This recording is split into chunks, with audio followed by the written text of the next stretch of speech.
ওমানে রমজানের রোজার সময় প্রকাশ্য স্থানে খাওয়া বা পান করার দায়ে ওমানি পেনাল কোড বা দণ্ডবিধি অনুসারে ৩ মাস পর্যন্ত কারাদণ্ড হতে পারে। রমজানের শেষ পর্যন্ত এই আইন কার্যকর থাকবে। সাধারণত আরব দেশগুলোর মতো ওমানও প্রকাশ্যে রোজা ভঙ্গ করা একটি গুরুতর অপরাধ হিসেবে বিবেচনা করে। বিষয়টি নিয়ে ওমানের আইনজীবী সালাহ খলিফা আল মাকবালি আরাবিয়ান ডেইলিকে বলেছেন, রমজানের রোজার সময় জনসমক্ষে খাবার বা পানীয় গ্রহণকারী ব্যক্তিদের সর্বনিম্ন 10 দিন থেকে সর্বোচ্চ 3 মাস পর্যন্ত জেলের শাস্তি হতে পারে। তিনি জানান, ওমানি পেনাল কোডের 277 ধারা অনুসারে রমজানের রোজার সময় 15 বছরের বেশি বয়সী মুসলিম এবং অমুসলিম উভয়েরই প্রকাশ্য স্থানে খাওয়া দাওয়া নিষিদ্ধ। এ নিয়ম ধর্মীয় বিশ্বাস নির্বিশেষে ওমানের সকল নাগরিক ও প্রবাসী বাসিন্দা এমনকি ভ্রমণকারীদের জন্য প্রযোজ্য।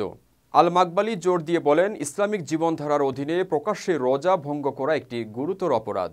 তিনি আরও বলেন যে ওমানের মৌলিক আইন, বিশেষ করে অনুচ্ছেদ 2, ইসলামকে রাষ্ট্রধর্ম এবং ইসলামী আইনকে আইন প্রণয়নের ভিত্তি হিসেবে বিবেচনা করে থাকে।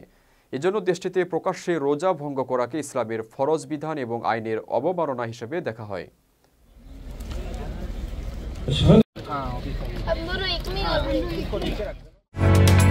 ওমানের সেরা রেট দিচ্ছে বাংলাদেশি প্রতিষ্ঠান গালফ এক্সচেঞ্জ। প্রিয়জনকে টাকা পাঠাতে আজই আসুন আমাদের যে কোনো ব্রাঞ্চে অথবা কল করুন স্ক্রিনে দেয়া নাম্বারে। গালফ এক্সচেঞ্জ, বাংলাদেশিদের প্রিয় এক্সচেঞ্জ।